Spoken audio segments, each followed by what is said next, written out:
Welcome to the post-game lobby where Deficio and Sheepy, surprise, are joining me to look back on week 2 of the European Spring Split. Good to have you here, gentlemen. Thank you very much. Nice Thank to be you. here. Great to be here. Looking forward to this analyst desk. Well, let's start with our last match of the week where Giants were able to triumph over Rocket in a very close series to claim their first win of the split. As we look back on this series, we take a look at how those games unfolded. I think interesting overall how the series played out and some major moves for both sides. Yeah, I've been actually a little bit impressed how we could compare the first series to the second series. Like the very first time when we watched Vitality versus Origin was really interesting to see. More for Giants for Rocket. Game 1, a relatively clear game plan from both teams, and then I think Game 2 and Game 3 it kind of fizzled out and the games were very long and it tended to be more and more messy. And I think still it's really nice to see that both teams having some kind of ideas with the Nocturne Shen comp Game 1, Game 2 having We didn't like Rengar. that idea. Yes, it didn't turn out well, but at least they had one. Yeah, okay. At least they That's had true. one. That's true. That makes sense. I agree 100%. I think like Game 1 was actually really well played by Giants, but then 2 and 3, it gets hard. Especially when Rocket actually won that game. In Game 2, it was Rocket played well with the Sivir, 100%, but they still made a lot of mistakes, which was what made it very messy, obviously. And then here, the last game was a little bit of the same. It became very long as well. I think Giants were the best team, and that's why they also deserve to win. And especially Memento actually played extremely well. Yeah, Of course, coming into this Memento was our player of the series, so a standout performance overall coming in from him. There were some hiccups, but really feel like he nailed Jumping it. into too many team fights, I feel. Yes. But in the end, jumping into team fights did help him prevail. Now, I want to take a look at one last replay from this third game, as we didn't get a chance to go quite as deep here. And starting this one off, want to move forward into it. You can see exactly what goes on with Foxy here. Get a pause coming up here soon. And gentlemen, I have a question. Analysts, can you tell me where the carry is in this fight? Deficio.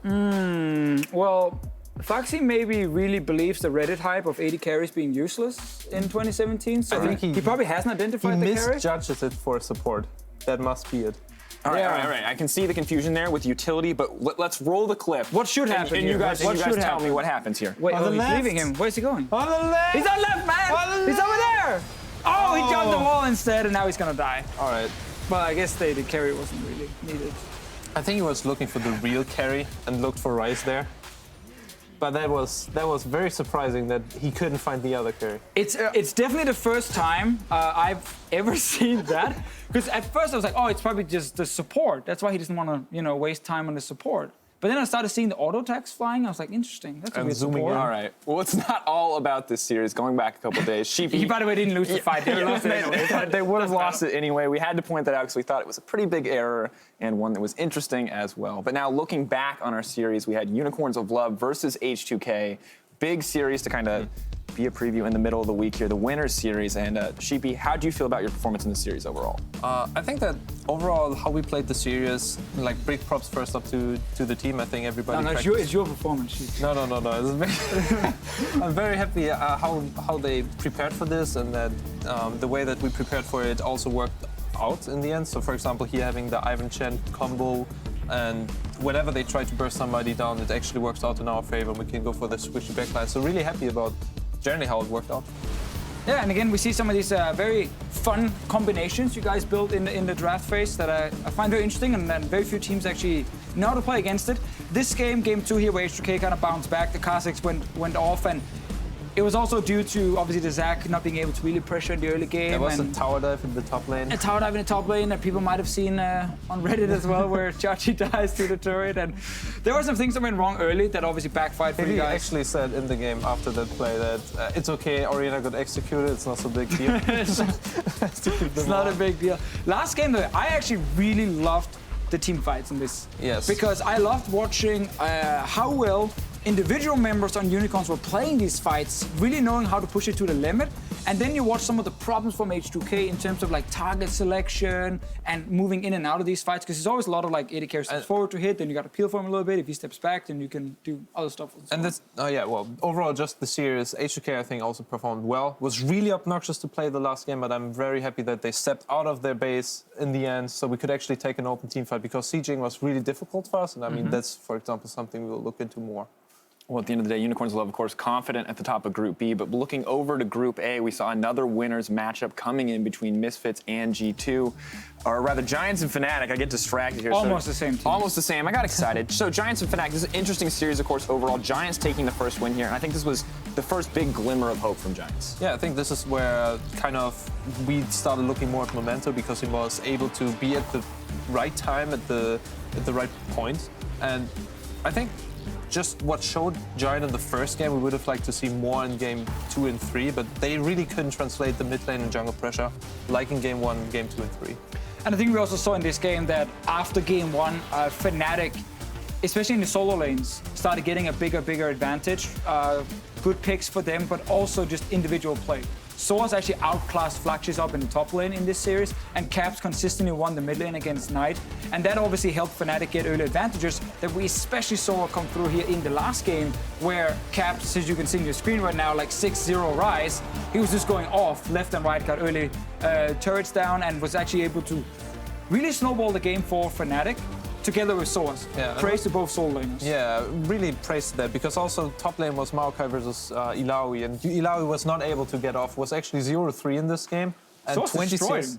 So yeah, that's actually a matchup that Illaoi is supposed to win, but I guess with the jungle pressure, as well as the individual play 1v1, I think that it's just something that we have to give praise over to actually win this matchup. So Fnatic just beating them out piece by piece. Yeah, and a lot of individual outplays from Soaz too. He even said, like, make a montage of how many E's I dodged. The test of spirit. He was clearly very comfortable in that matchup overall, and it worked out for him. But it wasn't just those matches, of course. We played a ton of matches this week, and after week 2 of the LCS, here's how the teams currently stand. Take a look now. G2 Esports, Unicorns of Love, safely at the top. Vitality and Giants rising up. But kind of interesting to see how these have developed. Yeah. I think we talked a little bit about this earlier in the day, how we're seeing mainly surprises, I guess, in Group B, where Splice was off to a bit of a slow start losing to H2K, but they have only played 2 series so far. They have a chance to actually tie H2K early on next week. So not enough is decided, week 2, funny enough.